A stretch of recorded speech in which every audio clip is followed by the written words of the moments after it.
What's up, guys? Thank you for stopping by the channel. My name's Jordan. This is my Janemba deck list. If you don't know, Janemba, front side, basically just normal leader, draw one when attacking. When you get down to 4 life, flip this thing over, draw 1 card. On your backside, he does something kind of interesting. So when you're attacking, you can switch up to 2 of your energy back to active mode, which kind of allows you to do some interesting things. You can kind of sacrifice a draw to kind of use 2 more energy to either use a cantrip or play out another 2-cost body or whatever you need to do. And that's because his other effect is activate main once per turn. You can tap 2 to draw, and that's where you get your draw, since you don't draw off attack like a normal leader. And then when you tap the 2, you get to choose basically any card, 1 battle card in your opponent's battle area, and switch it to rest mode. So you can kind of stall as long as you want, not as long as you want, but for a pretty good amount of time, and you always get to rest anything any turn. So it kind of forces your opponent to either swing with it, which can kind of be a drawback, but yeah, you can rest anything once per turn. So let's get straight into the deck list. First card, basic cantrip. Really, with my deck list, you don't need any specific cantrips, so you can use whatever. I just use the Psychic Deepen because why not? Second card, we got kind of one of my favorite cards for yellow. It's another easy stall deck. It's definitely a card I want to see probably turn 1 against a lot of decks, especially like Green Goku, because I kind of want to stall him out. I mean, there can be a possibility to just kind of straight swing it into Green Goku, but that's besides the point. But this card is great. I love it. Next card is Zangia. I can't lie, at first I was slacking on this card. Didn't really have it on my deck list. That's why I kind of been waiting a while to drop this list. I wanted to kind of make a better list. But this card's great. I want to let me look at the card. Whatever.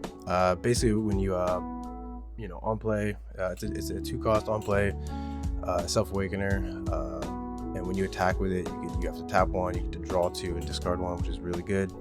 At first, I was kind of not really on board with the whole discard 1, but it's definitely good. You can definitely catch yourself with too many dead cards in hand, so it's a pretty good early card.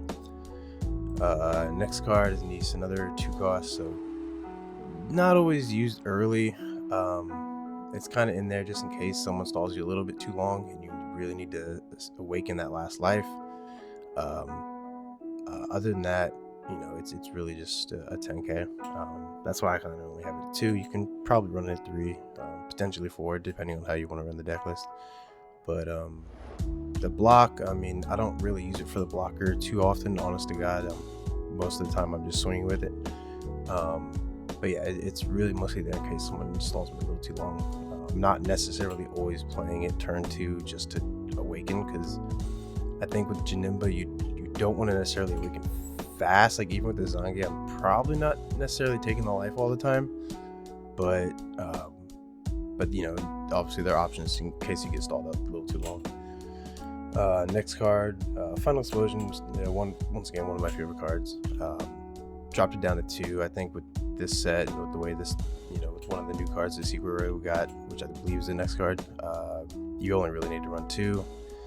You could run 3, but I think at some point you charge a lot and it becomes a dead card.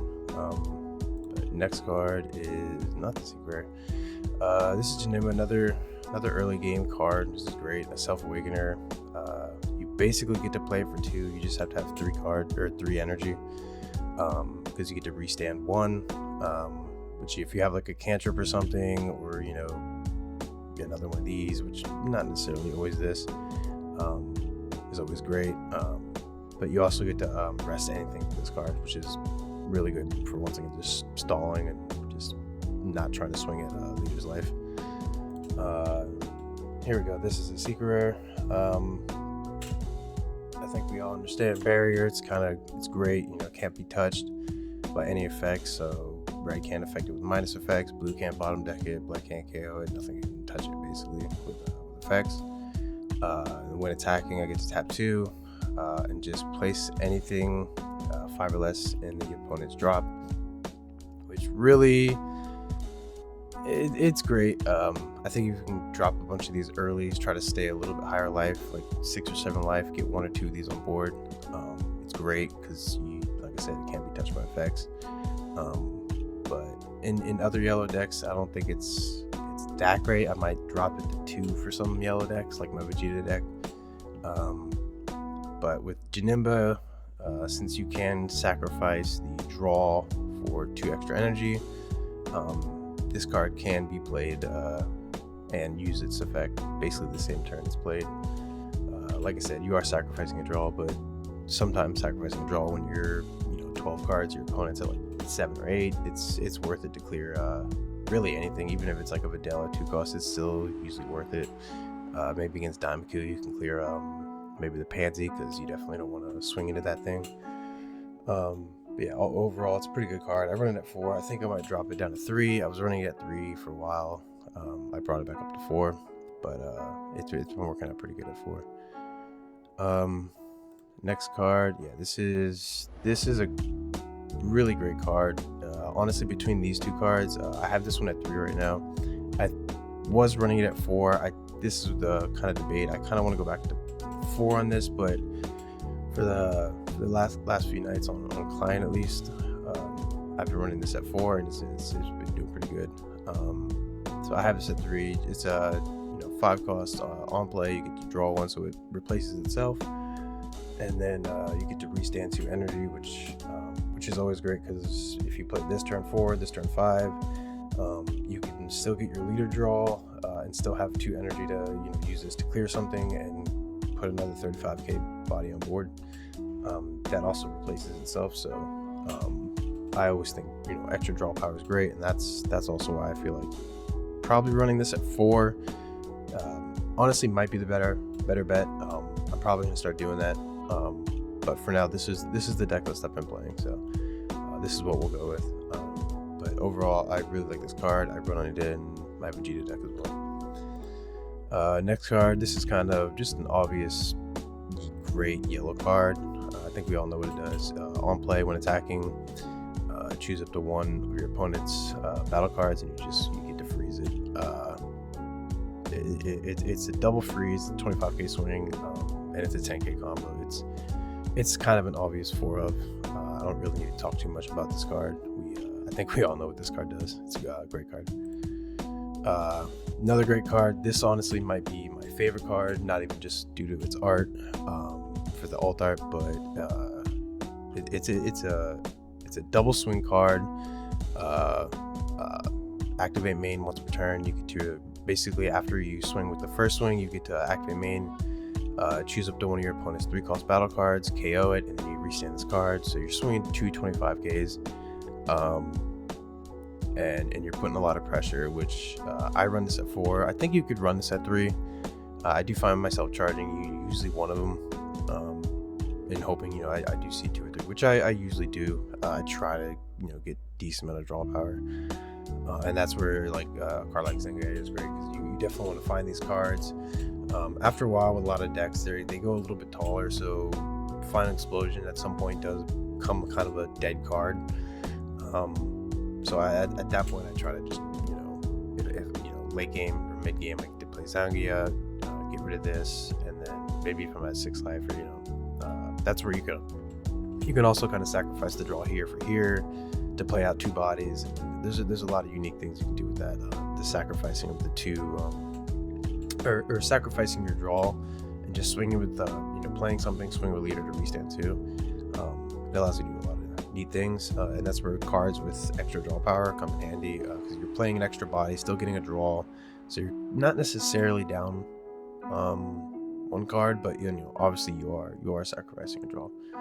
But cards like this, when you're clearing a board, it's worth it, because you're getting rid of something.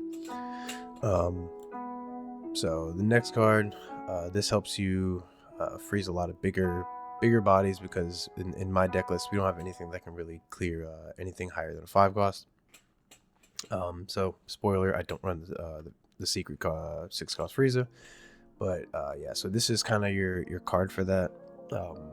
But I honestly use it for really anything because there's no requirement on the like the cost of the card to get a draw, like energy absorption. So cards like Videl, someone plays like this would be great to freeze it in like the mirror match.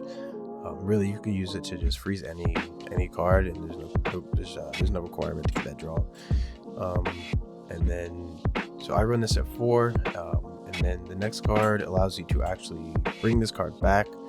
So that's where using it a little bit early on like a 2 cost or a 3 cost isn't too bad, because I do have it at 4, and you can bring it back with this card. Basically, Lord Jaguar just switch this card in the battle area to rest mode, and you get to add one non-Lord Jaguar card with a cost of 3 in Jaguar's Island, and its special traits to your hand from your drop. And so basically, this card is just a grab back this, or at some point it just becomes a 10k combo. So I was slacking on this card as well. I have it at 3. I see a lot of people do it at 4. This deck's kind of tight. I run it at 50, the whole deck at 52, so it's already tight enough. So I have this at 3. But you could possibly sacrifice it for maybe even one less Frieza if you wanted to add this to guarantee you can get this back. Because honestly, I've been debating about running this at 3, and I think when I get the Majin Buu Ku card, that's when this deck list definitely will change a little bit, but we'll talk about that in a second. So next card, Majin Buu Pure Evil. This card, it's definitely won me a couple games. It's not, I think, as great as I think a lot of people say. It is a 10k combo, so there's always that. It's just an extra 10k combo, and a 30k that you can play for 2. That's obviously always great. But the fact that it kind of KOs itself in other decks other than Buu, I don't think it's phenomenal, other than maybe you're going for game. But honestly, I've caught myself using this card not going for game, and it just sucks because it KOs itself, and it's like, damn, that's a 10k combo just gone. So I put it back down to 3. Then again, like I said, it's won me a few games, because sometimes I think people forget when I have 2 energy I have this potentially. So they're maybe thinking, oh, he's gonna play out a Jace, but no, I'm putting a 30k plus whatever's in my hand, just going your way. So I think it's an okay card, but like I said, other than Buu, this card's not great. It's just okay. Next card, right now, this honestly, it's kind of just a 10k combo. Yes, you can grab it back with Lord Jaguar, but sacrificing a 10k for a 10k is not really good. The only time I have actually, and I think I've only done maybe 2 games, is if I'm in a defensive standpoint. I have like 10 cards, opponents at like 5, maybe 4. I have my super combos. I have all like a lot of 10ks. I believe this is 19 10ks as well. If I have like 2 of these and 2 of these in trash, 2 of these in hand, and I have like 2 extra energy, I have nothing else to do with that other 2 energy. Play these 2 down, grab back these 2. I don't need to freeze, like I said, I don't need to freeze anything. If I have to grab back this to freeze something, obviously I'm grabbing back that to freeze something. But if it's like I said, it's very situational. But you play it down, you grab back your 2 10ks, and you're, like I said, I'm kind of in a defensive standpoint, trying to defend, to where if next turn, if he doesn't clear this, it's just an extra 2 10ks on top of the 2 10ks that I just grabbed. So, like I said, very situational. I've only done it like twice. But this is mostly to grab back some more freezing power and draw power. And last card is just, obviously we have to go for super combos. I personally got the SP Chiles. I love them. Kind of, they were expensive, but you gotta have them. But yeah, other than that, the only real question I think a lot of people have with this is like, what is the your win condition? And a lot of times I find my win condition becoming spamming down these guys, because you can play these for 2, so at like 4 energy you can get 2 of these down, still have 1 energy, play down a cantrip or this to free you can do a lot of crazy stuff.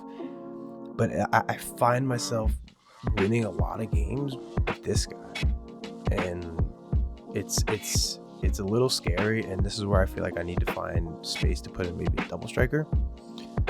This deck list will definitely change up a lot by the end of by next set or the end of the season or anything like that. 100% when Dooku, when we get those promos, like if I was running specifically for just client and I didn't play IRL, this card would probably not be a thing, and I would be running probably 4 of these, 4 the Dooku promos that we get from Ultimate Battle. It's just a great card. I think that Dooku card is gonna be stable. But right now, this is the deck list. Like I said, I think it's going to change up a lot, but for now, this is what we got. If you're new to the channel, don't forget to subscribe. Obviously, if you've been here before, like the video. Next time around, we're going to have our Yellow Vegeta deck list. That's kind of one of my OG yellow deck lists. It's kind of the deck that got me started in this game, so I'm very excited. I think that deck, this set's very strong, specifically from 2 extra cards that we got. So I hope to see you guys there. Thank you, and y'all have a good one.